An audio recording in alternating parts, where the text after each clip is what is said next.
Hello, everyone, and welcome to Believe in the Dallas Cowboys, where I forgot how I was going to start this thing, so don't worry about it. But welcome. I'm Jeff Cavanaugh of 97.1 The Freak in DFW. And I'm going to try to hit the right button for my friend and the star of this show, former Cowboys wide receiver, Jesse Holley. Oh, Jesse Holley went 77 yards. It must be a reality show. You ever seen somebody so happy to hit the right button, Jesse? That's a good thing. Yeah, you don't want to screw stuff up. Our presentation is brought to you by our friends at Bet Online, and we appreciate them. It's your number one source for all your betting needs, where you can get the latest odds, lines, matchup reports for any sport that you want. And again, I tell you, but y'all not going to listen. Leave them point spreads alone in the preseason in football. You have no idea what they're doing. Even the Ravens hadn't lost a preseason game since 2016, and they just lost one. Why? Because the Commanders tried really hard. They tried so hard in the preseason. But head to the website or use your mobile device to sign up today. Get in on the action. Use the promo code BELIEVE, BLEAV, for your 50% welcome bonus on your first deposit. Bet online, where the game starts. All right, we are gearing up for preseason game number 3, the grand finale. Cowboys will be hosting the Raiders.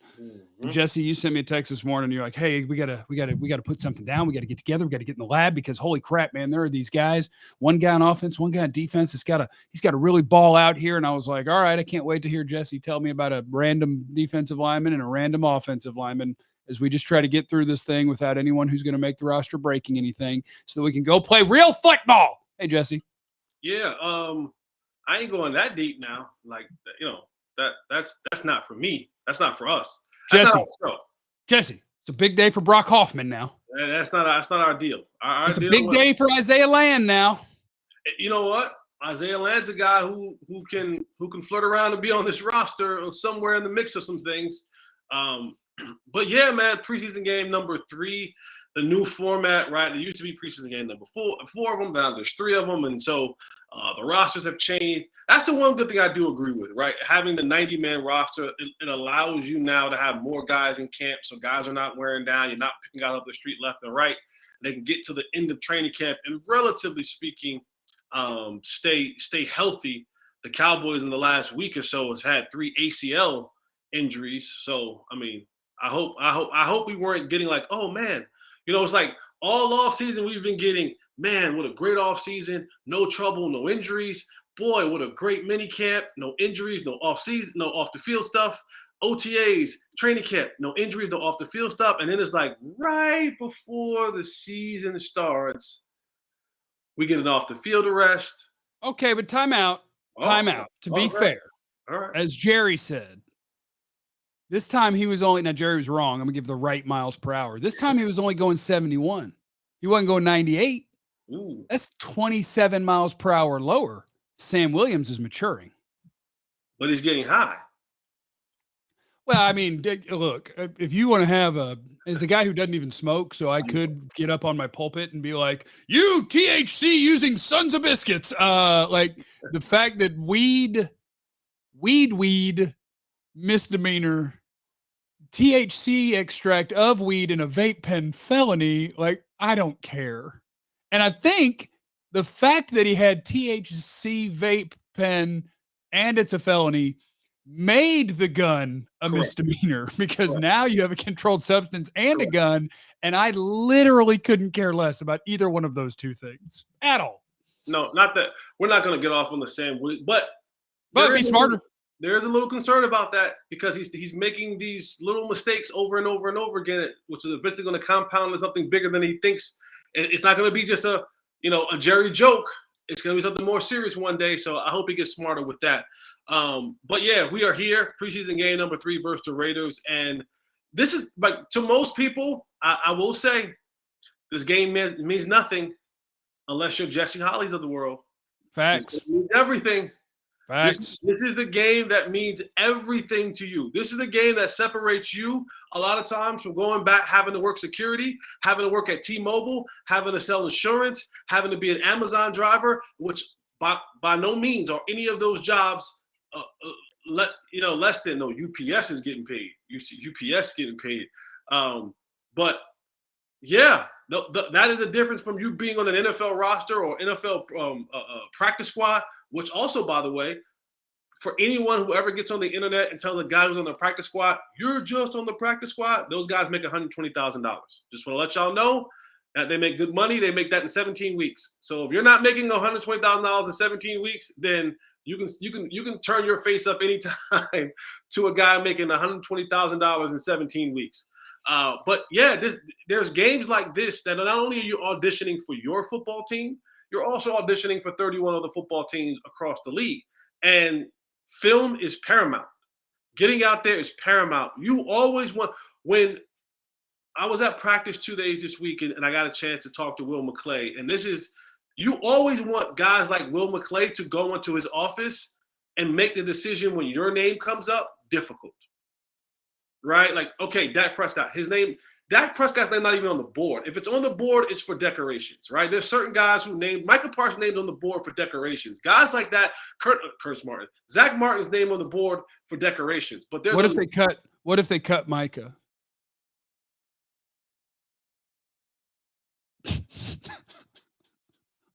Okay, back to you. The rest of those guys on the board, really have to look at the situation and go, And like I said to you, one guy on offense from me that I think when you look at those names on the board, Simi Fehoko. Simi Fehoko to me is one of those guys one of those names on the board that, hey, you've been around here for 2 or 3 years. I know that you've had some injuries, but guys like you're big, you're fast, you're kind of in that project mode. But we've gotten to year 3 and you haven't jumped off the page. We've gotten to year 3 and you haven't been able to move up the depth chart. You haven't been able to secure your spot on this football team in year 3. And guys who have got here 6 months ago are getting and playing more than you are, or having more opportunity than you are. So a guy like Simi Fehoko, this is everything for him. He wants to have a good showing so that maybe they go, maybe the light bulb's turned on. Maybe it's it. Maybe we can't just let him go just yet. Yeah, but maybe he's just he's been sitting in Jalen Brooks's roster spot. So let's just And that's the next conclusion. It's go. You know what? Because every couple years we have to recycle the projects, right? What is who is and what is the new project? And now the guy who were in that spot, if you haven't elevated yourself to a place where now that you are considered a formidable member of this football team, you lose your project spot now. We're going to give it to Jalen Brooks. We're going to give it to Drummond. We're going to give it to another guy like that. A guy like Dennis Houston, who started games for the Cowboys last season. We don't even talk about him anymore. We haven't talked about him at all. Hey, I'm going to tell you this. The only thing that tells you is that, like, if you are not high on the Cowboys this year, like, that's your problem. You should be. There are guys who shouldn't be in the NFL that were starting for you last year going into the season, and you won 12 games. And like, okay, Jeff's rules for winning at NFL football. All right. Mr. Quarterback Man. Guys who block for Mr. Quarterback Man. Guys who Mr. Quarterback Man throws to. Guys covering the guys that Mr. Quarterback Man is throwing to. And guys trying to tackle Quarterback Man. That's where you got to be at your best. And look, that's most of the things in football. I get it. It all revolves around that dude, sacking him, protecting him, who he throws to, and who stops him from throwing to. So we're looking for corners, wideouts, quarterback, obviously, offensive line, and pass rush. Those are the 5 most important things in football. And one of them, you won 12 games, and you sucked at it last year. Receivers weren't even good. And now you're not going to have any of that nonsense of and no disrespect to Dennis Houston. He had a nice play last week. Like, if he sticks around the NFL and carves out a nice career for himself, good. I hope so.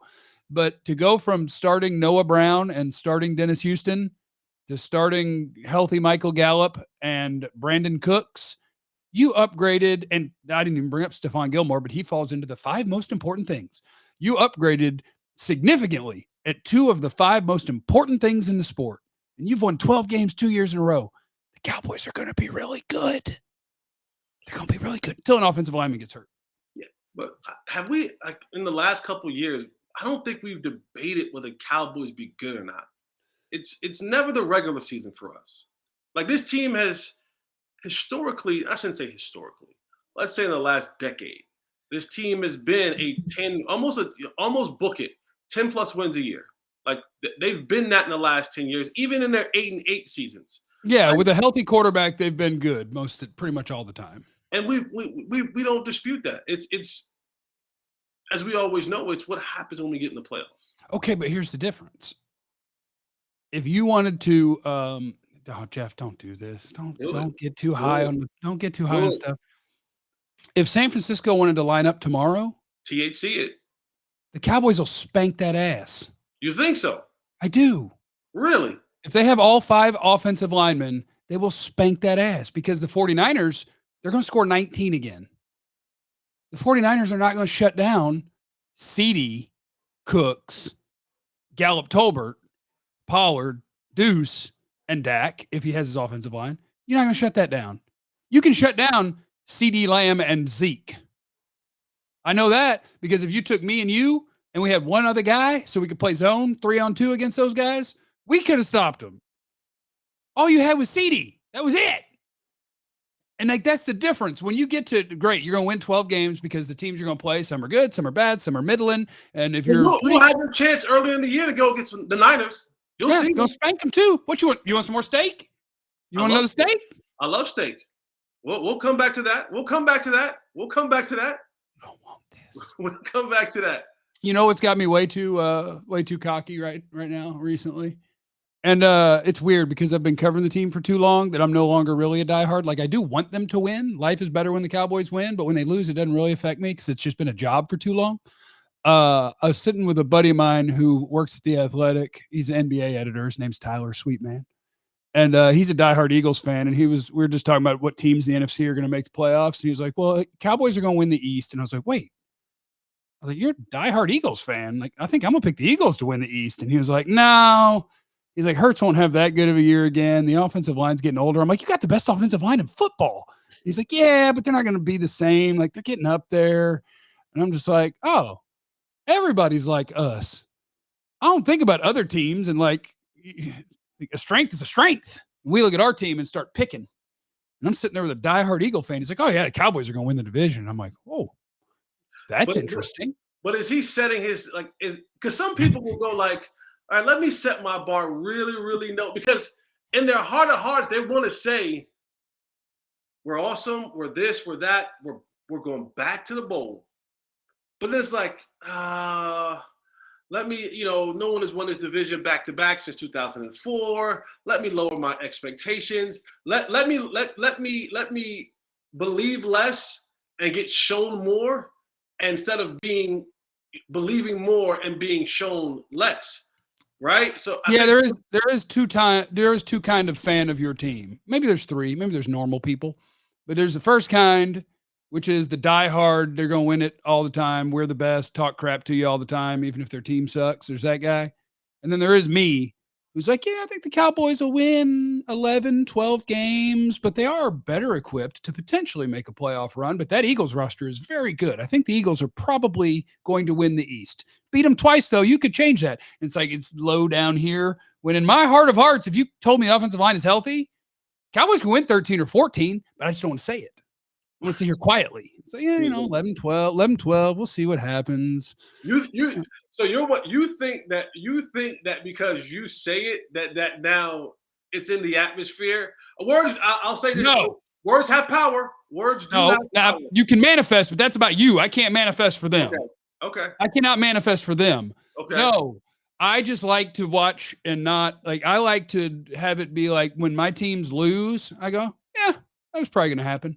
And that way, if they start winning and they win all the things, you could go, yay, as opposed to going into a year like, if they don't win, stupid heads, I prefer to go in and just be like, yeah, we'll see. Yeah, whatever, we'll see. And then all you can get is good because the bad, I'm ready for bad. Yeah. Look, I'm ready for bad. Okay. Life is a struggle. I'm ready for bad. When the good hits, sweet. And when it doesn't, whatever. That's life. Yeah. Did you tell me who are the 2 people? I'm sorry. I